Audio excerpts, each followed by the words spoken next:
If you do, Rhina, you'll need to unmute yourself. Muted now? Okay. Am I unmuted? Okay, now I can hear you. Can You you have a hear me? Now I can, yes. I just wanted to say I'm always here, even though I don't have a picture. That's all. Nothing important. Okay, thank you. It is 9:30, so I'd like to start the meeting. How do you take the hand?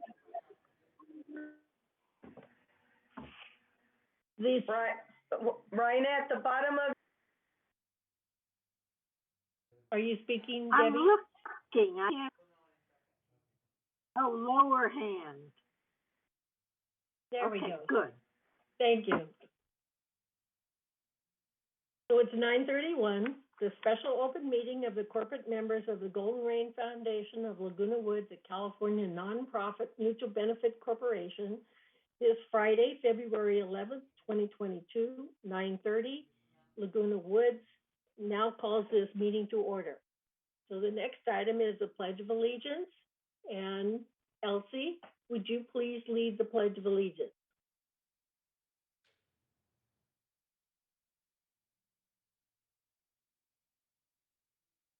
She's muted. Elsie, you're muted.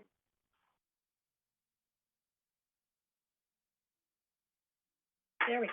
Ready? Begin. I pledge allegiance to the flag of the United States of America and to the republic for which it stands, one nation, under God, indivisible, with liberty and justice for all. Thank you. So the next item is the approval of the agenda. Are there any additions to the agenda? So Grant, President Carpenter. an item, would you? Right. Yeah. If you wouldn't mind adding appointment of the Inspector of Elections.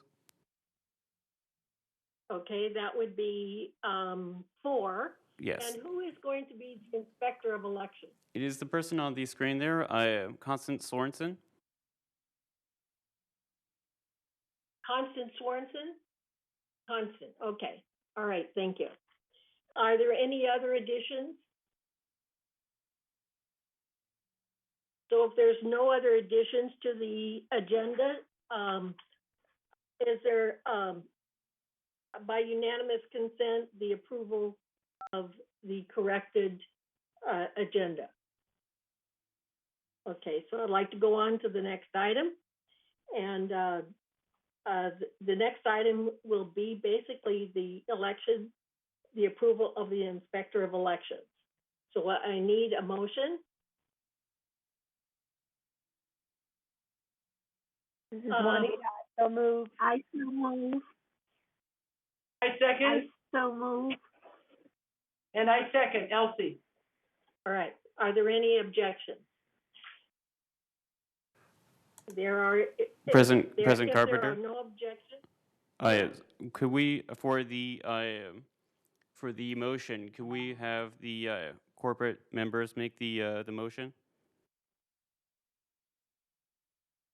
Yes, you're right, and I apologize. It has to be, the motion has to be made by a corporate member. I made it. Rhina did it. Right, okay, I'm sorry. And we had a second? Elsie can't second it. You have to have a corporate member second. Right. I see Director Carter from Mutual 50. Oh. Yes. Are there any objections? Are you saying that Elsie is not a corporate member? No, she's not. She's part of GRF. GRF. Thank you. Are there no objections? Then it's approved unanimously. Thank you. All right, so the next item would be to vote privately for or against the Enterprise Resource Planning System recommendation from the Golden Rain Foundation of Laguna Woods. And before we vote, this is what the procedure will be. We have a wonderful presentation by the ITAC committee and staff. And after we've had questions, based upon that presentation, we will turn the meeting over again to me, so that we can vote.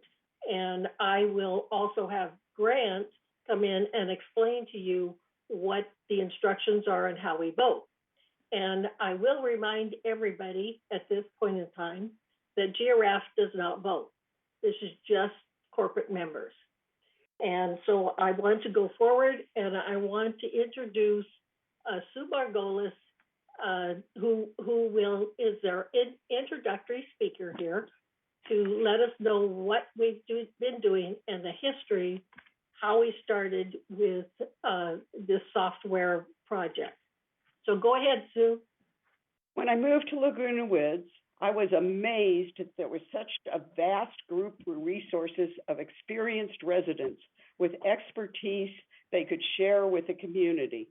Then when I became president of the United Mutual, I felt the quickest way to tap this resource was to form research groups using experts in the community who were not on boards, but interested in some of the specific problems that lay before us, such as water, data, solar, and so on. These are the people who would help guide our decisions in finding solutions to our current problems. A major spark in creating the current group came from a fellow board member, Andre Torin, who saw an urgent need for real-time data analysis and a better operating productivity. He and I started to search for an ERP, customer relation management system, that would meet the village needs. But it was he who assumed the leadership of the group, and thanks to his well-known persistence, some may say over persistence, beyond the call of duty, we were able to find and recruit a functioning group of about 15 residents to join us. Andre and the team searched for all possible turnkey packages available and put together a timeline for implementation, a methodology for selection. In parallel, Chuck Holland put together the current as-is status of our current system as a baseline. The research group was then able to rate more than 20 packages that would suffice for our needs against our current baseline set of products. At this point, it was necessary to get the stakeholders involved, and it was decided that this was no longer a research endeavor, but a project. So a GRF ITAC committee was formed to complete the selection and drive the project forward. And that's why we're here today. Thank you. Now, Debbie Dodson will be taking over correctly. That is correct. Yep. I'm going to share my screen with everybody, and if everyone could make sure they're muted, that would be great. Well, I need Grant to let me share my screen. One moment, please.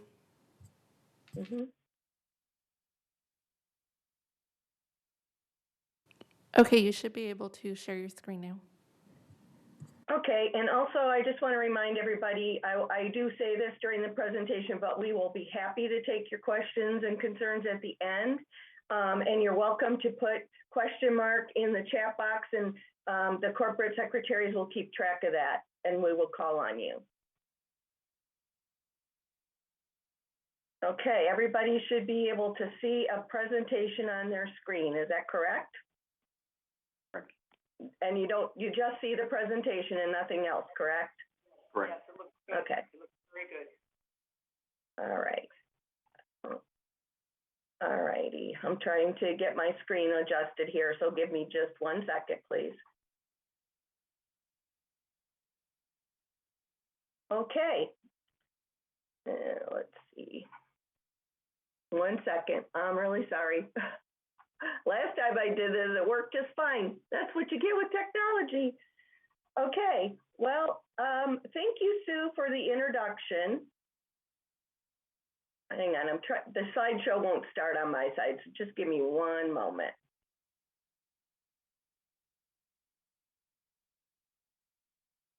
Okay. There we go. All right, well, I'd like to thank Sue for the introduction and welcome to our formal presentation on our technology modernization plan for Laguna Woods Village. I'm Debbie Dotson, one member of a team collectively known as the ITAC, as Sue just mentioned. We've been meeting for several months weekly, working countless hours, and are really excited to be here today to discuss the technology future here in the village. So when I was thinking about this, do you remember the first TV you watched?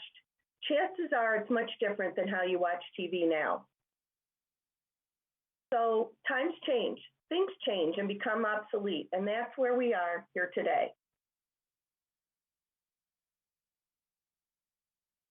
Today we plan to talk about the past, the present, and our proposal for the future. In our community, we must always know where we have been to plan where we must go in the future. Our goal here today is to discuss how this project came about, why this committee was formed, who was actually involved, discuss the extensive process that was undertaken, and our conclusions based on this research. We really thank you for your attention today. The project stakeholders here are the residents who will benefit for years to come by these improvements, board members who will be able to access report information quickly, and the staff of VMS from the executive team to the department managers who will have real-time dashboards and data at the click of a button, down to the staff and end users who will see great improvements in the flexibility and ability to do their jobs more effectively, allowing for enhanced productivity and greater job retention. The 8 members of this committee devoted their time and expertise to work on all aspects of this process and bring you the very best option for our community. Each member will now take a moment to introduce themselves and give a summary of their relevant experience in the technology field. I'd like to call on Jim Hopkins. Oh, thank you, Debbie. My background is in primarily finance and operations, and as CFO of several companies, I participated in the introduction and development, as well as installation of several ERP systems. We call them financial systems, business management systems back in the day. So it was a pleasure to lead this group of very, very competent and forward-thinking executives here. And I'll turn it over to Bunny. Okay. Thank you, Jim. Basically, I've been working in the business field since I was 14 years old. And my major career was in contracts and purchasing. But by being in that field, I was also involved in all the aspects of business. And the biggest technology experience that I had was at Beckman Coulter when we installed Oracle for the entire world, because Beckman Coulter had businesses all over the world. And thank you, and Sue's the next one. I was lucky to start my career in the 1960s when using computers for scientific algorithms as well as for information systems was just taking off. It was the early days of validating paths to the development of robust information systems in a well-structured, ego-free ways. I have 2 degrees in computer science, advanced, and I have been using computers since 1964.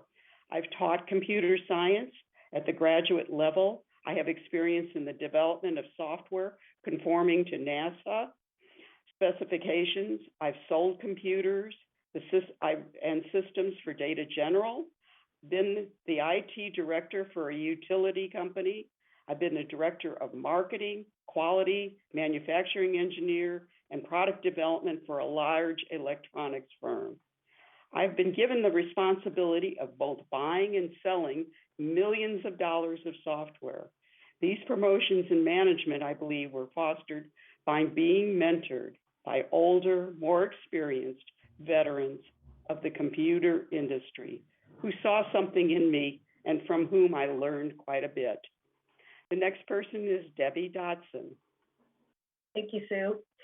I have over 40 years in business and technology. In the late 80s, I helped write a software program to run my medical facility, and in the early 2000s, procured software programs, handled the implementation, and became the system administrator for a hospital-based clinic, and then was hired by that software company to implement it into clinics all over the country. For the past 17 years, I've held a variety of roles in technology. I've sold software and hardware, been a technology trainer. I actively used the ERP NetSuite from 2016 to 2020.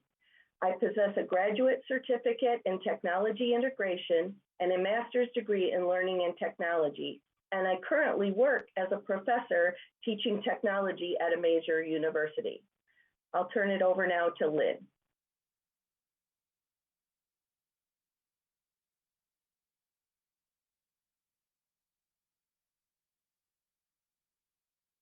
Thank you, Debbie. I worked my entire career in IT, from the mainframe days with punch cards to the digital age, starting on the ground floor in a company where they started computerizing, working with mainframes, then PCs, and networking with all the necessary software and hardware. I led a department that had PC hardware, software groups, a training department, along with programmers, network engineers, and more. Along the way, I was able to get my MBA and move into management. 3 years before retiring, I had a help desk installed, very much like we have for resident services here. During that same year, I purchased our first large Microsoft software license for company-wide use at a cost of $3 million. That's when the company woke up and realized that we were going full-fledged into a world of technology. I retired 20 years ago, and although I'm rusty, I've never got the concepts, the terminology, and how it all works. Thank you. And then I'll turn it over to Diane Casey. Oh, Diane Casey. Yes, hi. Hello, my name is Diane Casey. I've been a here for 17 years and a board member starting my second year, and I've been involved in the ITAC committee and got to see all the demos and everything that was going on with it. I'm a retired CPA. I specialized in medium-sized businesses, installing accounting software, both installation and maintenance, data transfer, backup, and restoration, along with all the other things CPAs do, financials and taxes. Thank you. And Mark Laws is next. Thanks, Dan. Good morning. As mentioned, my name is Mark Laws. I'm the newest member of the ITAC, having been newly elected to the third board this past October. I have over 40 years of experience working in information technology departments for large high-tech companies in Silicon Valley.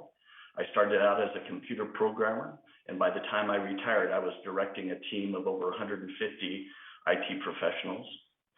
Over my career, I've been involved with the implementation of well over a dozen systems, such as the one that's being presented to you today, systems that, once implemented, help make the staff more productive, help save the company money, and improve customer satisfaction. And Chuck, now over to you. Thanks, Mark. Appreciate that. Yes, my name is Chuck Holland. I'm the only staff member of the Information Technology Advisory Committee. I work for, I report to Siobhan Foster. We work for Village Management Services. I have a pretty long and lengthy career. I've been in the technology field for 30 years, starting with military systems, communication systems, to IBM mainframes, to Windows-based systems, and now to cloud-based solutions, which is what we're talking about here today. Some of the experience that I had, I've worked in the medical industries, the real estate industries, and as well as the active adult industries. In a past career, I was the national director of software implementation for a very large private company, and traveled the country doing software implementations, what we're about ready to embark upon. So very wide-based experience for this type of work. Thank you.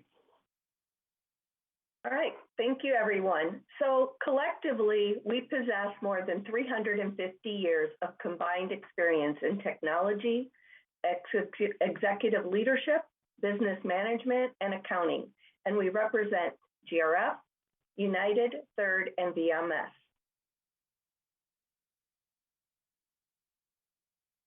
Before we go any further, you may have heard the term ERP mentioned in the past or when this project has been discussed. Enterprise Resource Planning, or ERP, refers to a type of software that organizations use to manage day-to-day activities and covers the processes such as accounting services, human resources, and much more. Consider our community as the enterprise or company here.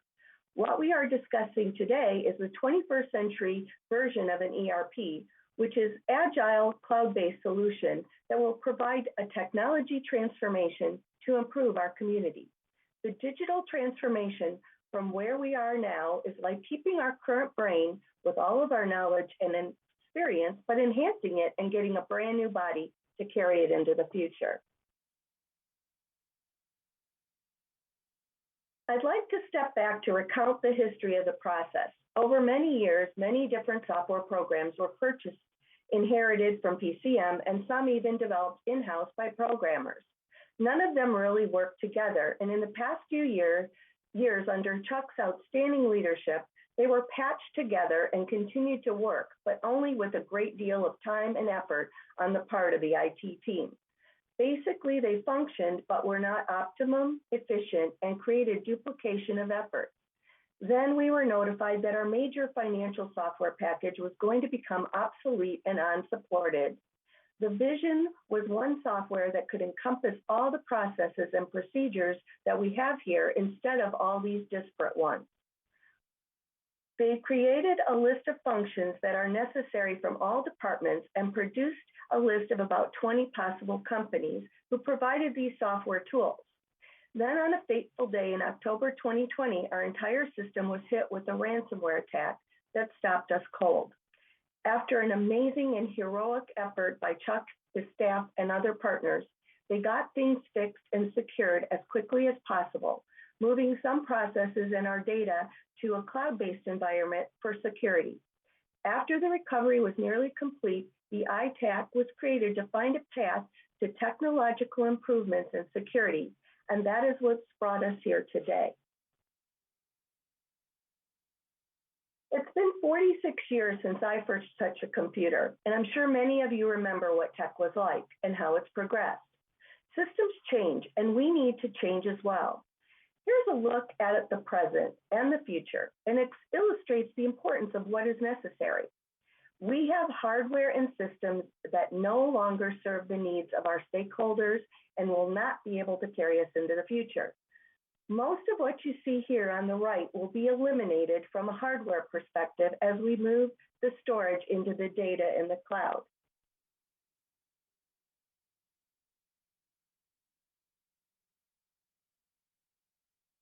We're going to move to consider that we're an old TV set. We have a fuzzy picture, poor sound, no parts available, should a repair be necessary. We have all these pieces in different silos and don't work together well. Once they break down, you have to replace them, just like a TV. That's where we are today, with software tools that are antiquated and can't be repaired any longer. The graphics you see here illustrate the past, the present, and what is needed in the future. In the last graphic, you see what the process will be completed virtually in a cloud-based environment and secured there with redundancy and overlapping systems for that safety.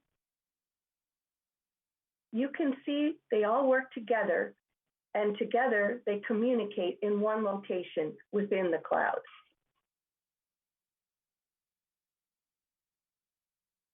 Our goal as a committee was to find technology tools to improve data security, improve service levels, optimize processes, eliminate waste, increase collaboration, increase employee satisfaction, which ultimately leads to improved performance. We've been behind the curve in many ways for some time, but we can move into the future with these technological advancements to bring our community up to 21st century industry standards. Consolidate obsolete software systems, paper-based processes, all into a streamlined method.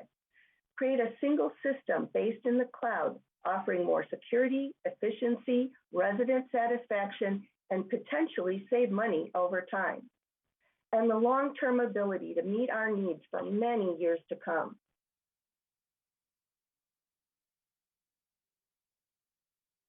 As mentioned earlier, the origination of the process was the software research group, which identified the functional requirements, researched the available options, and identified the stakeholders.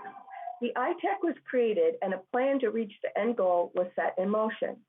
The ITAC looked holistically at the requirements, analyzed the needs of our processes, and assessed our operations. The original list of nearly 20 options was pared down to 12 and then pared down to the top 3 candidates. An extensive evaluation process was undertaken for each. And here's a visual version. The flow chart indicates the depth of our work, which included interviews, extensive demonstrations with not only the ITAC committee, but a broad selection of the stakeholders and end users with VMS and a total of over 50 participants. The list of functions we needed was cross-referenced and each solution was then graded. That part alone was over 700 hours. An evaluation criteria and a poll was created, and we'll share those results in a moment. And from this, we chose the best solution. The original possibilities you see here on your screen, those came down from the original 12. So we came down and we got to the top 3. And those were the candidates who could fulfill most of our needs. Azure, Microsoft Dynamics 365, and Oracle from NetSuite. We are sharing today the summarization of the work that was done and documented to get here today. In the first pie chart, you see the people that participated in the software evaluation. So you see the breakdown there. Then on the graph to the right, it's which ERP software interface did you like the most? And you see Microsoft was at 71%.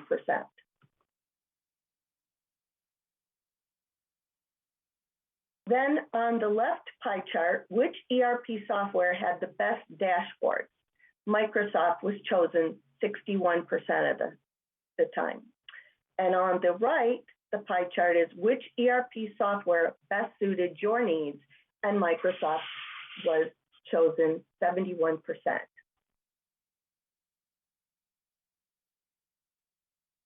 At the end, which ERP company would you trust the most? 92% chose Microsoft.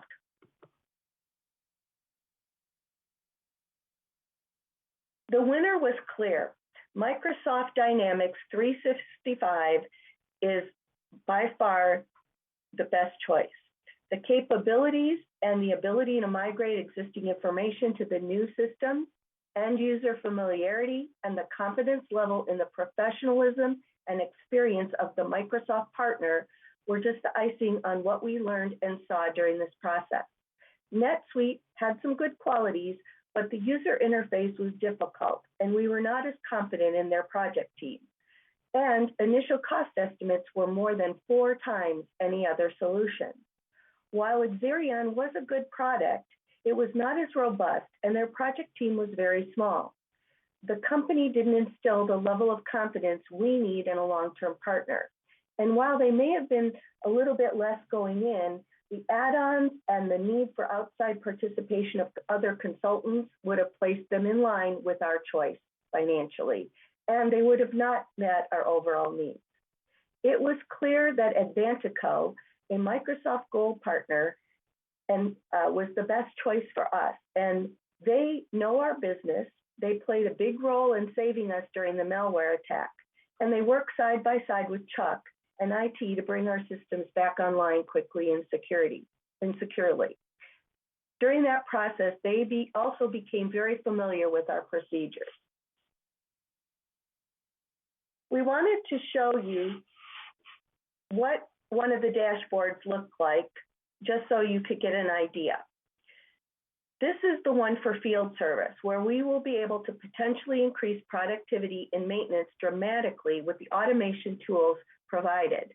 This will improve resident satisfaction and improve services in many ways, from wait times to eliminating the need for more than one visit.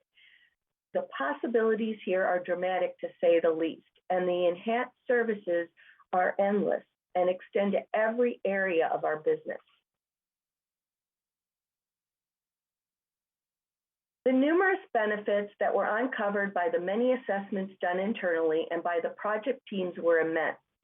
Better customer service and resident satisfaction, improved financial processes and the reporting of data, enhanced budget process, elimination of paper processes, streamlining resale processes for faster completion, enhanced maintenance procedures, scheduling, field operations, and service delivery improvements, staff retention, and upgraded security with built-in redundancy in the event of another incursion, and so many more. We know that this might be just the tip of the iceberg of the overall performance improvements we may see in every area of our business here. At the end of the day, we are a customer service organization, and improving that is our mission. I would like to turn it over now to Jim Hopkins to discuss the financial considerations. Thank you, Debbie. This infrastructure project is expected to require up to $4 million funded via the GRF reserves, and there's no impact on the reserve allocation of our HOA fees as a result. The amount is about $600,000 less than what was used to calculate the 10-year reserve for a financial system update, which assumed a now outdated and obsolete approach. As Director Dodson said, the old way of buying software to install is no longer viable. Software is now a cloud service that even eliminates some on-premise hardware. Thus, most of the software and hardware investment cycles that we had in the past have gone away, and it's actually more efficient. In fact, you will see by the analysis that the investment will have a direct positive impact on operating expense without attempting to calculate the usual ROI based on improved efficiencies. And we know those efficiencies will come as a result of this ERP system. The savings in IT department license fees alone are sufficient to justify moving forward. We are certain that the increased operating efficiency, service levels, information availability will also result. Looking at the top two lines, we see the old technology reserve estimates versus the new technology reserve estimates over 5 and 10-year periods. With the old technology, which again assumes primarily financial software and hardware requirements, you see that the estimate is $2.4 million and $4.9 million over 5 and 10-year periods. The new cloud-based ERP systems require about the same investment over a 10-year period, while our initial investment in the total solution product versus primarily a financial product is reflected in the 5-year financial analysis. And keep in mind that the $4 million is an estimate. The committee will stay intact to oversee the implementation, and our objective is to manage it well below that $4 million. The bottom lines reflect the current savings in IT departmental operating plan over 5 and 10-year periods. Keep in mind that these estimates reflect straight line estimates based on current IT department plans and are not adjusted for inflation or anticipated efficiency gains within the entire company. The potential savings in licensing costs over 5 years approaches $700,000, while the 10-year estimate is almost $2.2 million. The next chart. The next chart reflects the same operating estimates, but in annualized format. You'll notice that in the beginning, and looking at the top line, the orange line reflects our current spending. It's not inflation adjusted. And the yellow line would be our new spending, operating for licensing fees, et cetera, IT expense, under the new ERP system. So you'll see that at the beginning of our the project, there is some duplication of licensing fees as we transition to the new ERP system. So there's operating savings as well as savings in our reserve account as a result of this investment. And now I'll turn it over to Chuck to give you a snapshot of the implementation plan.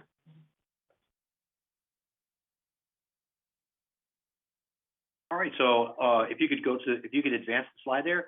So as you know, as you can tell, over the last year in 2021, we really started the software research group really in 2020, but because of COVID and whatnot, we got delayed. But then once 2020 came around, we were able to do our ERP evaluations, and now that's what we're really presenting to you today.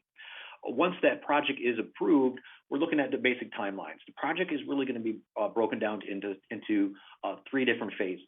Those 3 different phases are going to take approximately 2.5 to 3 years. We're going to try sliding that down into a shorter window. What we're going to try really focusing on first and foremost is our direct need.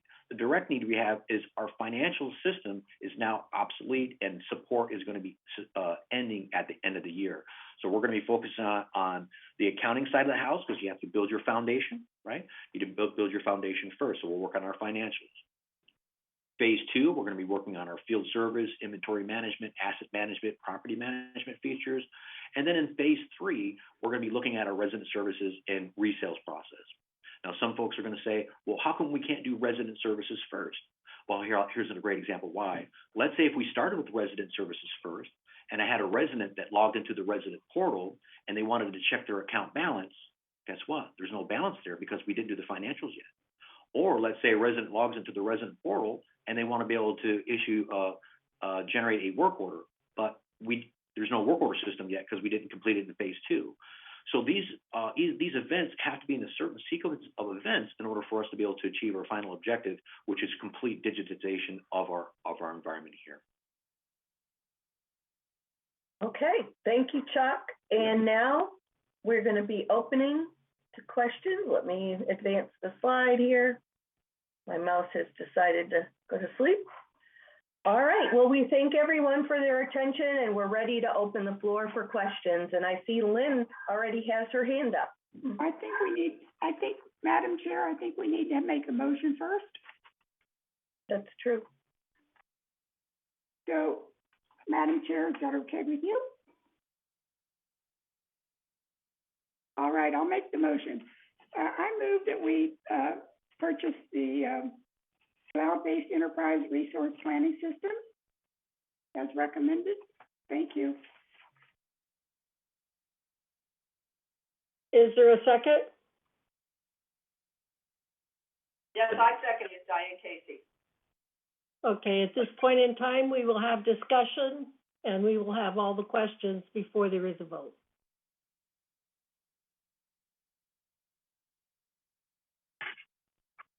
So we're open up to questions at this point in time. So Debbie, do you want to lead the questions? Yes, that's fine. I'm looking at the chat. Let's see, Director Skillman has a question. Yes, thank you. A good overview of the product, but can you give us some more information about the company, Avantico, that's actually going to be doing the work, the implementation, et cetera? We're not going to be doing business, as I understand it, with Microsoft. We're going to be doing business with Avantico. Tell us about some of the research you've done for them and why should we have our confidence in them? Chuck? I can take that one. Thanks for the question. Avantico, they're a gold partner that's based out of the Southern California area. We felt that was one of the key benefits of having a technology partner that's in the area in case we run into trouble. We want to have some additional resources deployed to our site. They have satellite offices in Irvine and their headquarters in San Diego. Their satellites in Irvine. I feel really comfortable with Avantico because when we originally did our AX conversion, just our financial system to AX, and Hitachi, our previous partner, crashed and burned, and we struggled and we got stalled out on AX. Aventico, then known as AX Mentor, wrote in with their expertise and was able to pull that last project out of the ditch for us and get us operational in a matter of a few months, where Hitachi was struggling for a year. They since have been really familiarized with our environment over the last 3 years or so, 3 or 4 years, and getting us and helping us move our assets into the cloud. We are using Microsoft Azure. We're moving, our websites are hosted, our resident portals are hosted on the Azure cloud. But the most important testament to their effectiveness and their capabilities is when we had that malware attack. When the majority of our systems were compromised, they were able to scramble resources within a matter of a few hours and just got our AX system up and running, got our banking and cash flow applications up and running, and just held our hand through the process, navigated through all the pitfalls, and we were actually able to bring back to life in a relatively short period of time, a 60-year-old management company. So when we're talking about this project today, we're not just talking about software, we're talking about the business partner. And what they're going to be bringing to the table is the project management, the staff augmentation, the process reengineering, discovery, analysis, design, workflows, development, migration, testing, deployment, documentation, training, support. This is a class act. I couldn't find a better business partner for this type of project because I've been looking, and we've been looking for several years. So I think that's a great testament to that organization, and I think they're going to have the character, the constitution, the knowledge base, and the expertise to pull this project off. Thank you. Right, Chuck, I'd like to add one thing. They've been around for many years. They also have over 15,000 Microsoft Dynamic end users worldwide. So they are, when you get to be a gold level partner with Microsoft, you have to know your stuff. So let me see if there's other questions. Wow, no other questions? Grant or Michelle, can you see any hands up? I don't see any other hands up. Lenny Roth. Mr. Ross, you're on. You need to unmute your microphone. Okay, there we go. 2 questions. One is the estimated cost of $4 million.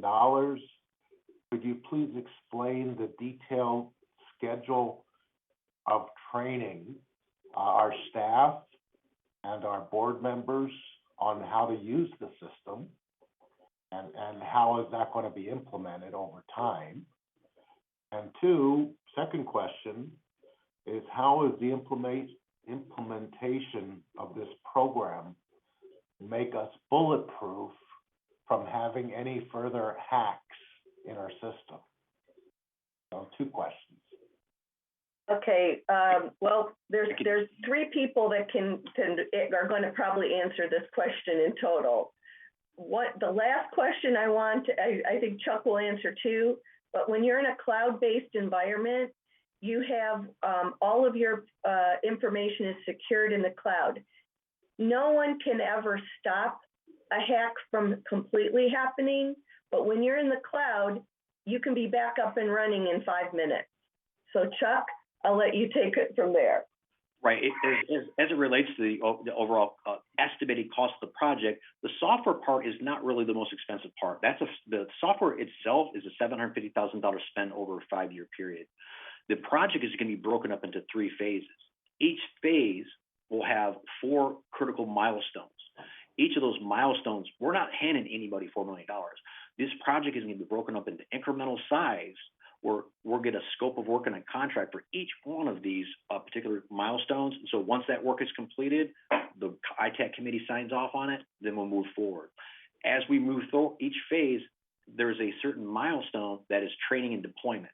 That is the process, whereas all the board members or resident stakeholders and staff members will be trained before the deployment phase, right? The training phase becomes before the deployment phase.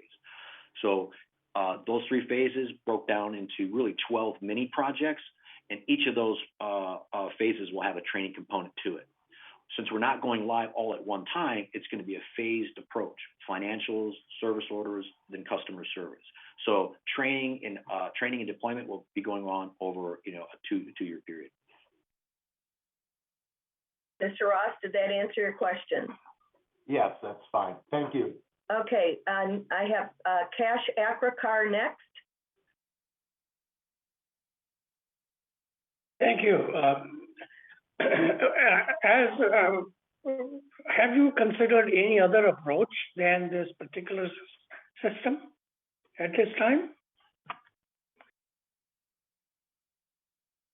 I'm not sure what that means, because we considered 20 different possibilities, narrowed them down to 13, narrowed them down to 3, and narrowed them down to our final choice.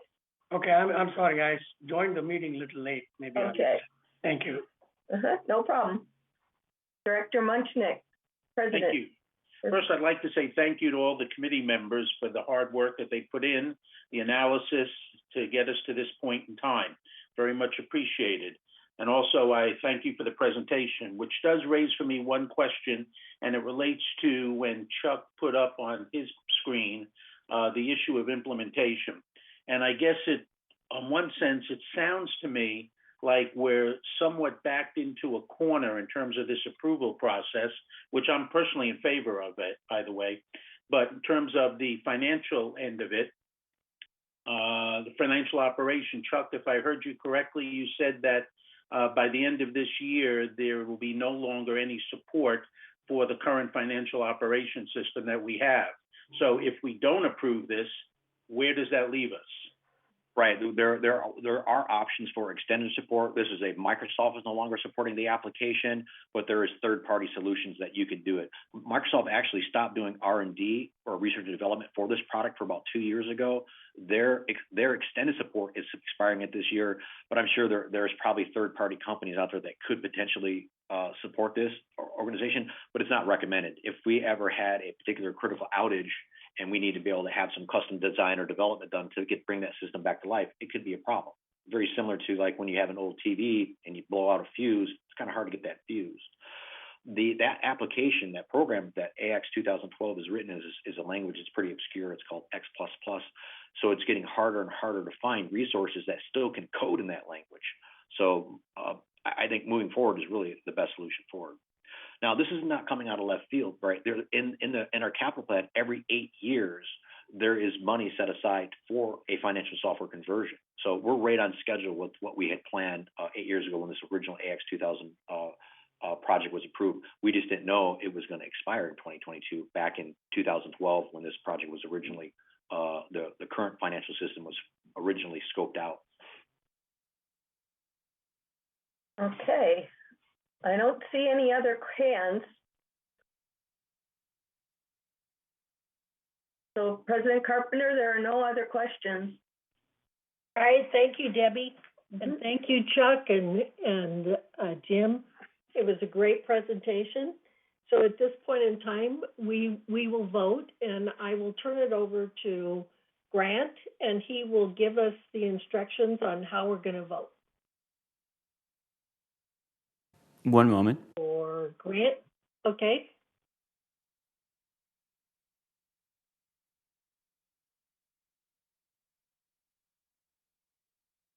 He did hear me, right? Yes, I He did. said One one moment. moment, yes. Oh, okay, thank you.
Yes, we have 6 directors present for United. We have 10 directors present for Third Mutual and 5 present from Mutual 50. So we do have a quorum. So United, would you commence voting?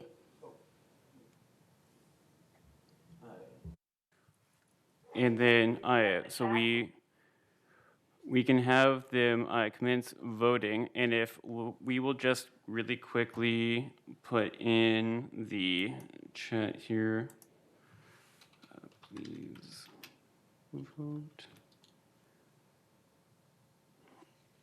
And then so for clarification, for voting, you go into the chat, and then once you're in the chat, you look at the 2 arrow as outlined in the instructions. You then want to select conference organizer, and then you may submit your vote. I don't understand it. Okay, Grant, did you say there's 5 from Laguna Woods Mutual 50? Oh, never mind. Thank you.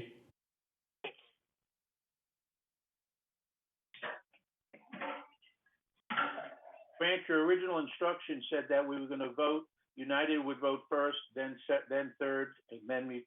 So is that the way you want to do it, or are we all supposed to just vote? No, United first. Yes, that is correct, that those were the original instructions. We will go ahead and have United vote first, and then we'll have Third and Mutual 50. Thank you. Grant, did you get my vote?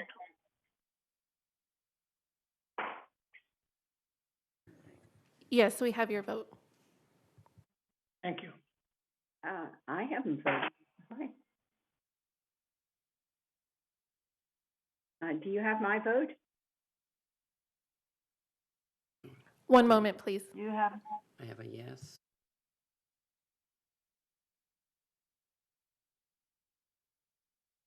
I think you do.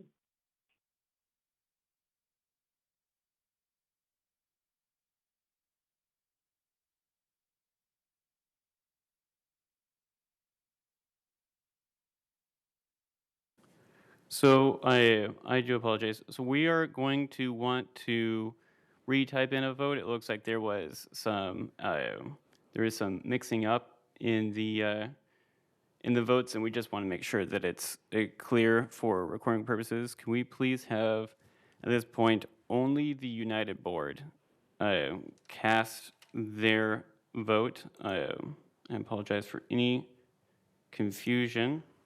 I don't know how to do that. How do we cast vote? Just only you vote. Do you have my vote? Okay. If you could Fran, please, so for the people who are please still wait. having issues voting, Yeah. if you would please go to the chat box in Chat Zoom. box? It should be down at the bottom of your Zoom application, and then once you see that, you go ahead and click on that. Then what? And then Grant, on some screens listed under more in the upper right. right, sometimes. And then once you are in the chat box, Yeah. there will be something that says 2 with a colon. And then you'll want to click on the area with the arrow down, where it should say hosts and panelists, and then there should be a drop down menu that appears. And I can't even find the 2. It should be down at the bottom of the chat box. I don't have anything that says two. Oh, this is really funky.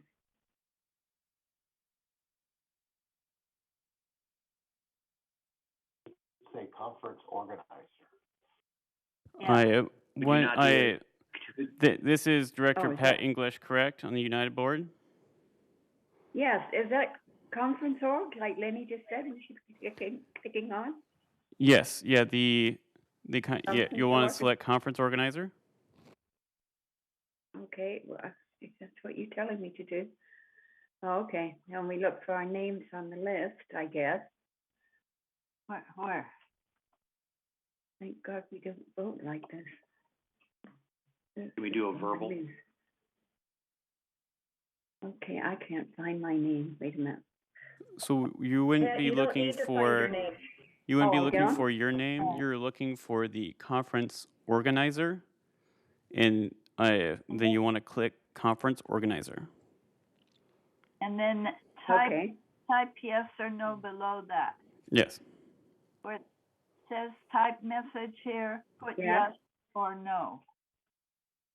Type yes, or that's what we're in favor of, right? That's our Yes, actual vote. right. Yes Okay. or no. Yes.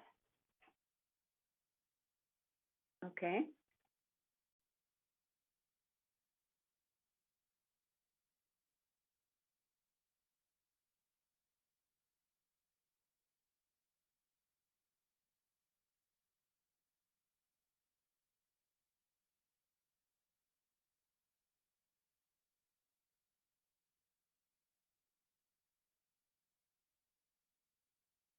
Oh, 4.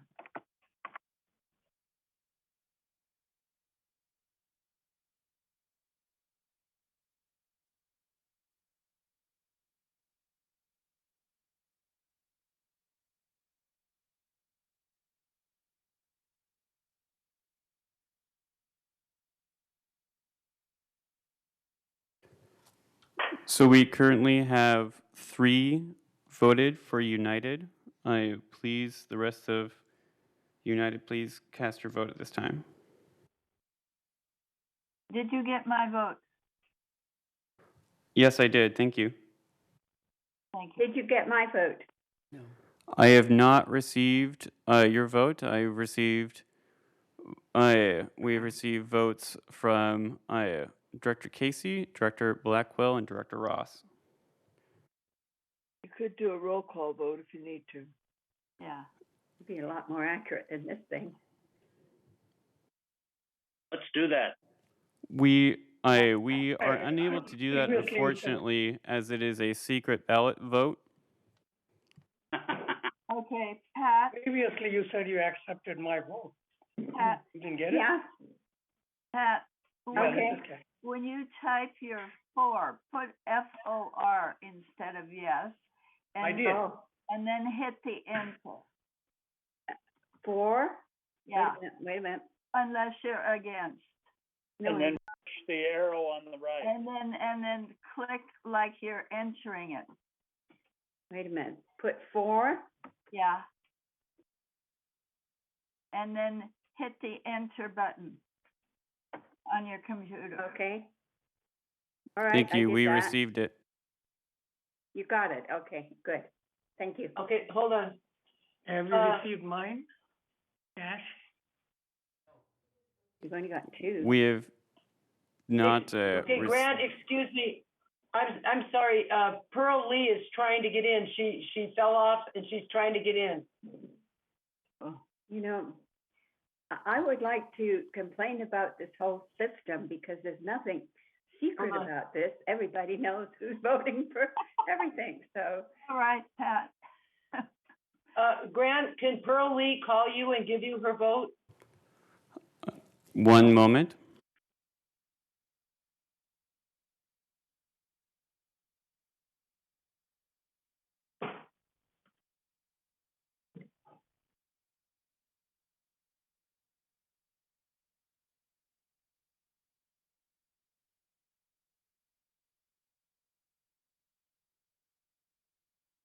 Yes, one moment.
One moment, we are currently trying to contact Director Lee. And we still only have 3 votes up, and I thought there were 4. Yes, we do have everybody, but Director Lee will make sure to input those. Okay.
We are attempting to contact Pearl Lee on the telephone, and we will move on to the next board until we reach her. One moment, please. I will record the other 2 votes that we have here. Then if you have 4.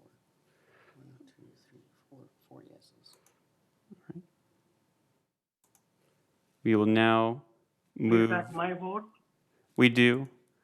Thank you. We will now move to the third board. Please vote this time.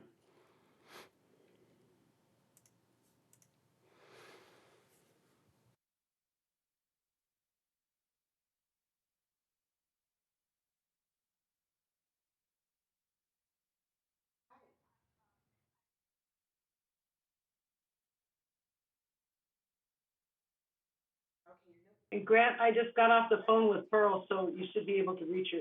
Sorry. All right.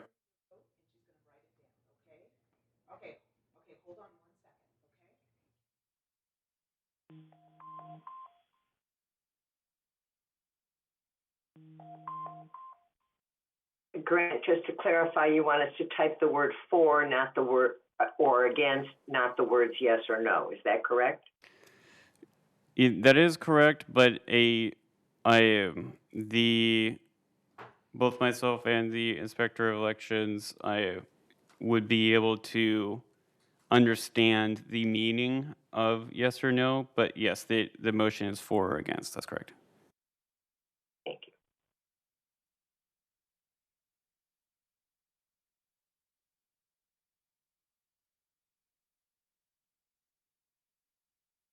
We will now tabulate for third.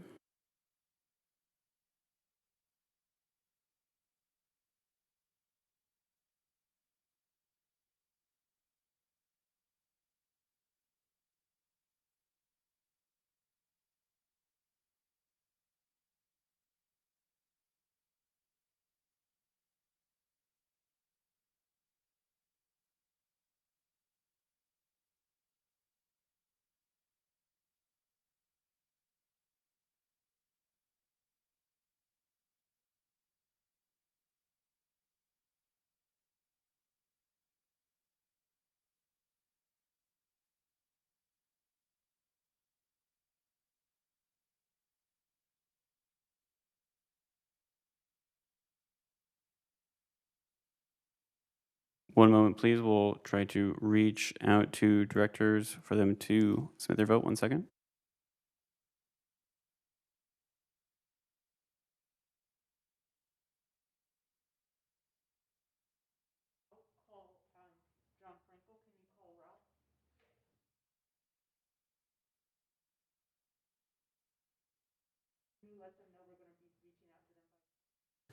We are reaching out to them 1 second for their vote. 1 second.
We'll now complete United's tally. 1 second.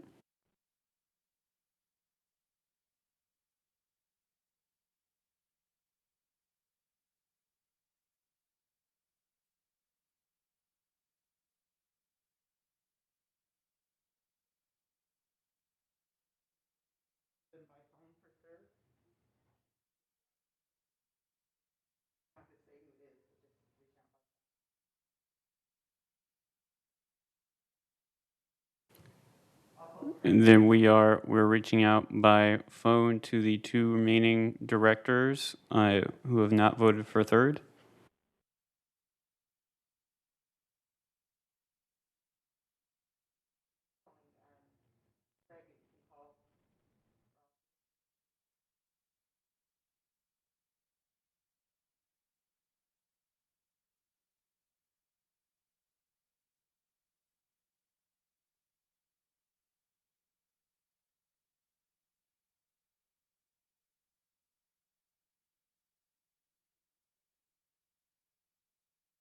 Did you get Pearl's vote?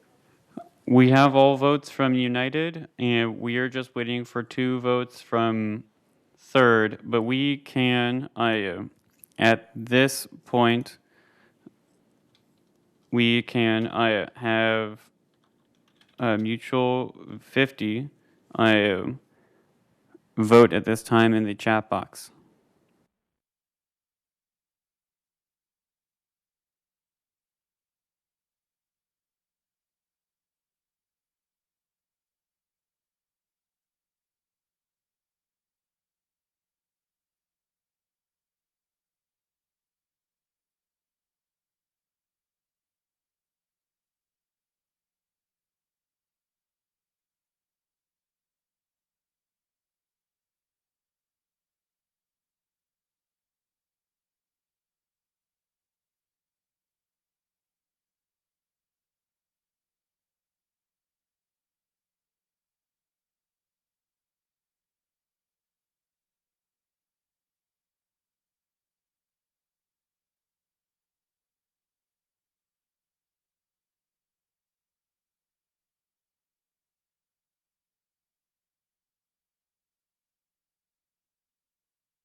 Is he actually on the meeting? Because I didn't see him originally.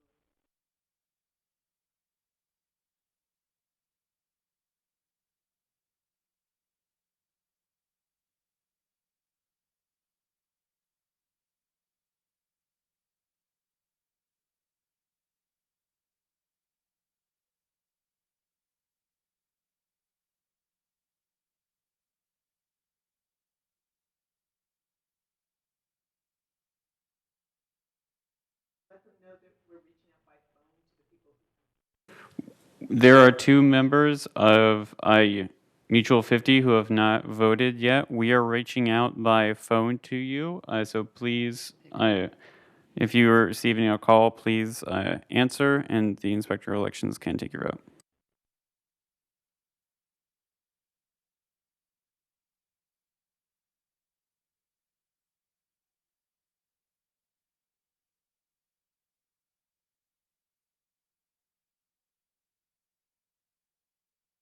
Grant, this is Pat. I accidentally put a little mark before the 4. Should I correct that now or what? You're fine. We have the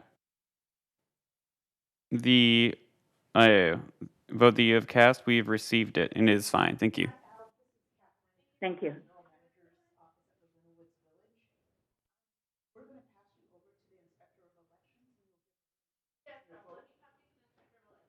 Oh, you voted in the chat box? Hold on 1 second. Okay, what are you voting, dear? I'm the inspector. What did you vote? You voted in the chat box. Okay, thank you so much. Bye-bye. I have Ralph Engel on the line too. One second, Ralph. Okay, Al, we're good. Thank you so much. Hi, Ralph. This is the inspector. How was your vote? Okay, yes, got it. Thank you so much. Bye. Did John Carter vote? Yeah, John Carter voted.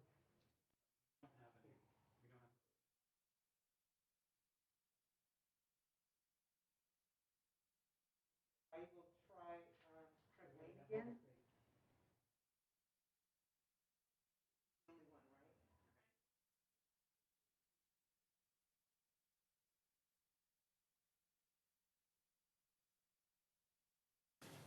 We'll now add to 3rd. It looks like we are only missing one vote from 3rd. One moment.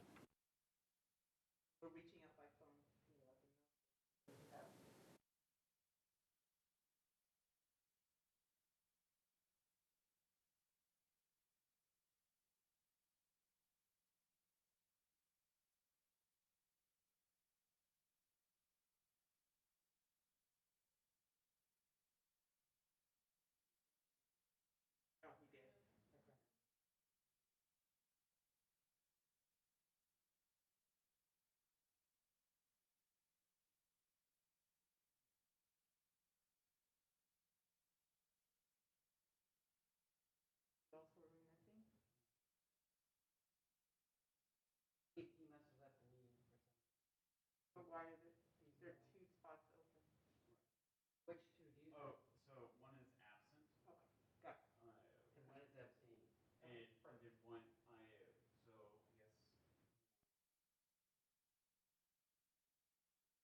Yes, we have reached out to those that did not vote on screen, on phone, and we did get the vote, but one of the directors on third has left the meeting and is not answering the phone, so we are unable to cast his vote.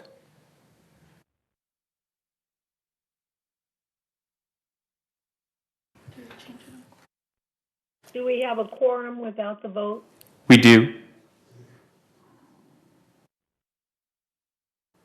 We will now, Basically, okay.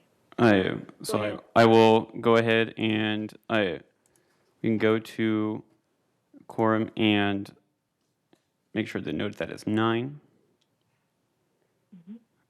And now we will go to the total vote.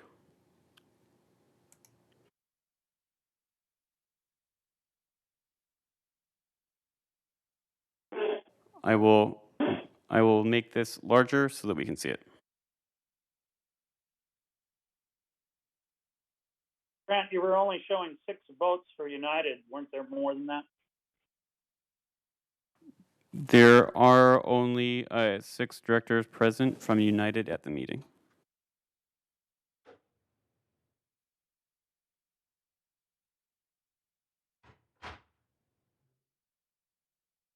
I emailed everybody that the meeting was starting.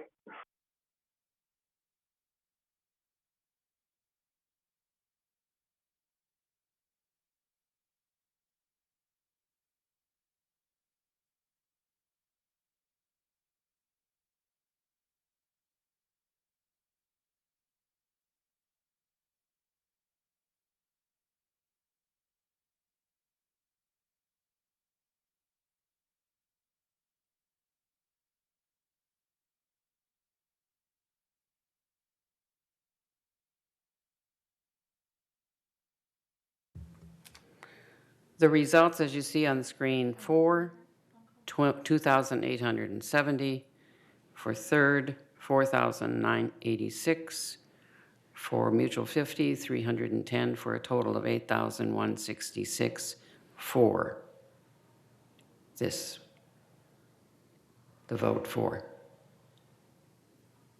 And withheld was 574, bringing the total to 8,740 votes. Thank you.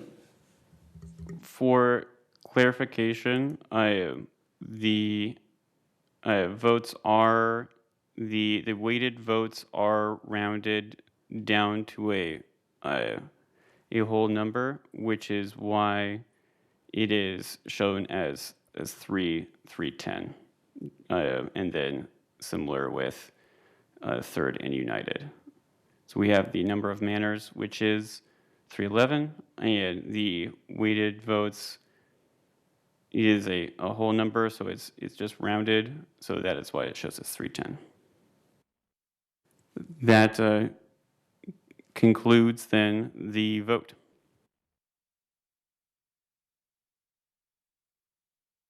Excuse me, I'm sorry, I only counted 5 from, United. There was 5 for United and 1 withheld. But who's the 6th? Okay, I just don't see the 6th one from United, but. So the United directors. No, I don't mean the vote, I mean the director. The United directors that are present at the meeting are Diane Casey, Lenny Ross, Pat English, Pearl Lee, Maggie Blackwell, and Cash Akrakar. I'm sorry, I guess I missed Maggie. Did she leave? Oh. She's still No, present at the meeting. voted. Yes. Yes. Sorry. Okay. Thank you. We are on TV6, by the way. And so basically the motion is passed, and I'm very excited about this. It's just something that we've needed for a really long time. At this point in time, we'll go around and any of those corporate members that would like to make. I really have to say, with the lack of questions, it just shows you how thorough this presentation was and that everybody understood it. So I really thank everybody for that. All right, so now if any member comments? There are no member comments? I don't see any hands. Okay, all right, okay, Cash, and then Pearl. This is something we needed for a while, and it's about time we did it. And thank you, everybody, for voting it in. Okay, Pearl? Well, I'm not really computer friendly, and I'm looking forward to learn all this new technology. And also, I feel that we really updated ourselves. We have to move on with times, and probably we needed a long time ago. And this would make a major change in every aspect of our operation. And thank you very much for the wonderful presentation. Thank you. Okay, next, Maggie. I wanted to say that I was wondering who was on the panel, and when I heard all about qualifications, all of my fears and worries were just erased. So I was very, very impressed with the panel and all of your work. Thank you very much. It'll be great for the village. Thank you. Thank you. Diane? Yes, I just wanted to thank Chuck for all the work he did, and the staff. It was so nice to see how involved the staff was in selecting. And also Debbie put a great presentation together with Chuck, and it was fabulous. Jim Hopkins too. Oh yeah. Hey, Lynn? Diane just stole all my words, except I did want to say much kudos to Jim Hopkins for his excellent leadership of this team. He really did a tremendous job. But Debbie, the presentation skills she has and all of what she did, putting the most of it together, it was really great. But we could have done it without Chuck, because he really has done a lot on this proposed project for a long time and brought it to where it is today. So I just really appreciate all the work that the whole committee did on it, especially those people that I named. And thank you. Thank you, Lynn. Pat? I'd just like to repeat what everybody else has said. What a fantastic job these guys have done. Thank you all for all your hard work. That's it. Thank you. Ralph?